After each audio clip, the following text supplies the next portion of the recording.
gangguan ya.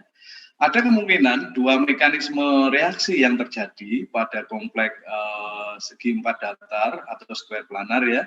Mekanisme yang pertama itu ya, itu adalah ligan masukan akan berasosiasi ya atau terikat secara langsung ya, terikat secara langsung pada senyawa kompleks square planar ya, seperti ini misalnya ya.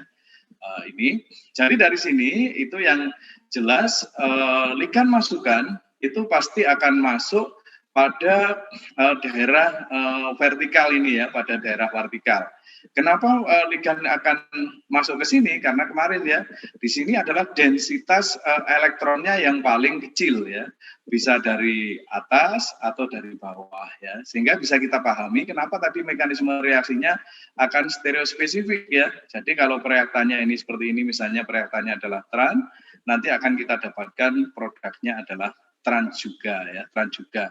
Karena ligan itu tidak mungkin akan masuk ya di sepanjang sumbu ini ya, antara L dengan X atau L dengan X ini ya, pasti dia akan masuk dari sisi atas atau sisi bawah dari kompleks square planar ya. Jadi ini mekanisme yang langsung itu adalah yang kemungkinan pertama itu adalah ligan masukan akan masuk secara langsung. Kemudian yang kedua itu adalah melibatkan adanya asosiasi dari pelarut ya, adanya asosiasi dari pelarut. Jadi sebelum ligan masukan itu menggantikan ligan X, maka reaktan tersebut itu akan berinteraksi terlebih dahulu ya dengan pelarut ya, berinteraksi terlebih dahulu dengan pelarut ya. Sehingga di sini akan terjadi madya ya, terjadi madya yang madya yang ada itu adalah interaksi antara senyawa kompleks tadi ya dengan pelarut ya. Setelah itu baru diikuti oleh ligan masukan ya, diikuti oleh ligan masukan yang akan mensubstitusi pelarut tadi ya, sehingga diperoleh produk akhirnya itu adalah merupakan produk reaksi substitusi ya. Jadi ada dua mekanisme ini yang kemungkinan terjadi ya, ada dua mekanisme itu yang kemungkinan terjadi. Sehingga untuk menentukan mekanisme yang mana kira-kira yang memungkinkan di sini ya, kembali lagi seperti kemarin ya, kita akan melihat nanti dari data eksperimen ya, dari data eksperimen ya, seperti pada saat kita belajar tentang kompleks oktahedral kan gitu ya, ada dua mekanisme yang mungkin ya melalui jalur asosiasi atau disosiasi. Kemudian kedua-duanya secara matematik mungkin ya, lajunya ada yang hanya ditentukan oleh konsentrasi reaktan atau lajunya ditentukan oleh konsentrasi reaktan dengan produk ya. Nah, mekanisme yang mana yang mungkin kemarin dilihat dari hasil penelitian di laboratorium ya, salah satunya adalah dari mekanisme reaksi anasi dan akuasi ya. Kemudian di sana dicek kemarin misalnya bagaimana pengaruh ligan tinggalan, bagaimana pengaruh ligan tinggalan ya, apakah dari ukurannya, dari muatannya dan seterusnya. Nah, pada kompleks square planar juga demikian ya. Dari dua mekanisme yang mungkin ini, mana kira-kira yang mekanisme banyak didukung oleh data laboratorium, itu adalah mekanisme yang dianggap paling memenuhi persyaratan ya. Jadi ada dua mekanisme ini yang mungkin ya. Jadi ada asosiasi pelarut, ada yang mekanisme secara langsung ya. Yang mana yang kira-kira sesuai. Nah, ini bukti bahwa mekanisme tersebut adalah melalui jalur asosiasi ya. Ini adalah melalui jalur asosiasi ya. Di sini adalah buktinya misalnya. Jadi dari sini ini akan merupakan kompleks square planar ya. Ini adalah merupakan kompleks tetracyanonikelat 2 ya. Tetracyanonikelat 2. Jadi di sini ada ligan masukan yaitu CN ya. Jadi akan membentuk senyawa kompleks.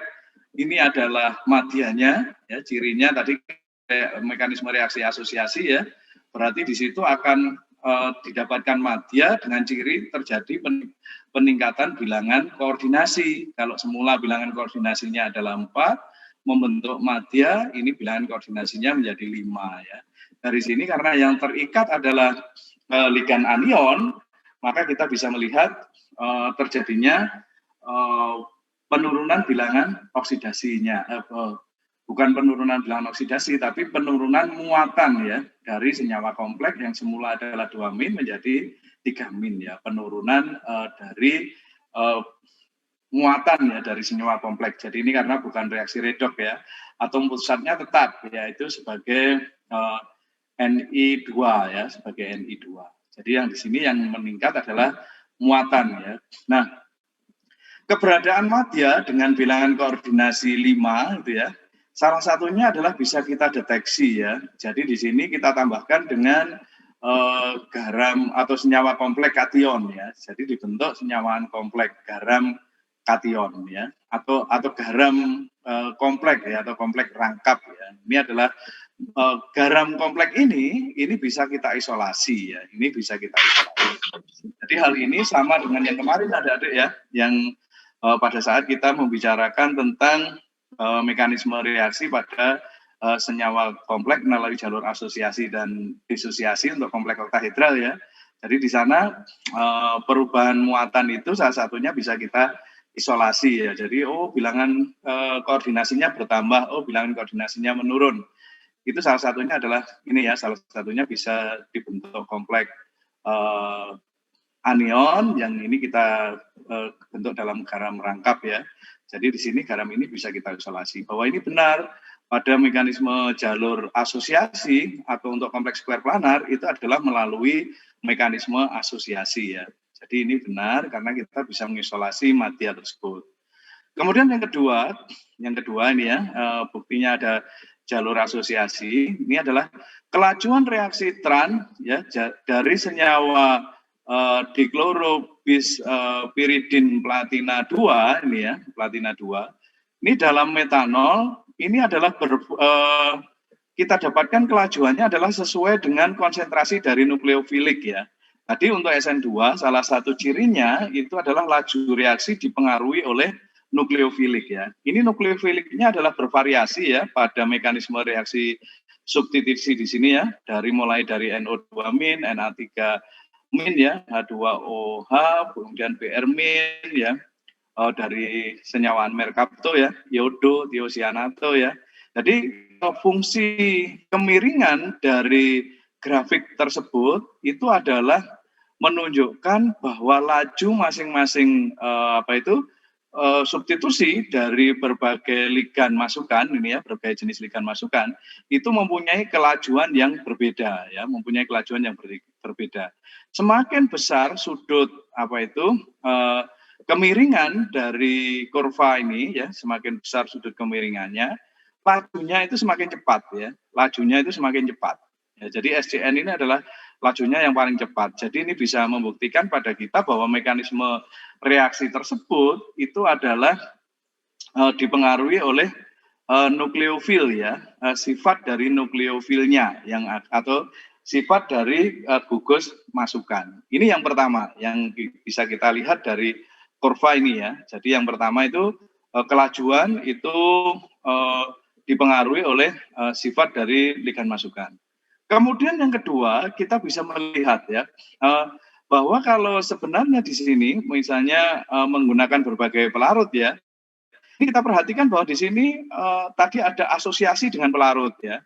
Ini adalah pelarutnya metanol. Kita lihat bahwa titik awal dari grafik ini itu adalah ada interceptnya. Nah, intercept ini yang diduga pada mekanisme tersebut itu adalah melalui madya ya, yaitu terjadi asosiasi antara reaktan tadi dengan pelarut. Kalau seandainya itu tidak terjadi, ya tidak terjadi asosiasi dengan pelarut, maka ini harusnya tidak ada intercept atau kelajuan tersebut berawal dari titik 0,0 ya. Jadi intercept ini adalah karena ini pada pelarut metanol. Jadi nanti kalau misalnya ini pelarutnya etanol misalnya, maka bisa kita pastikan bahwa yang berbeda adalah harga interceptnya. Jadi intercept ini yang menunjukkan bahwa mekanisme reaksi asosiasi ya pada kompleks square planar itu adalah diawali melalui asosiasi antara reaktan dengan pelarut ya. Baru kemudian diikuti dengan substitusi dengan nukleofil.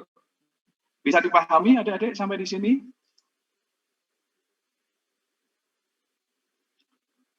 Halo, adik-adik masih bisa diikuti? Maaf Pak, apa bisa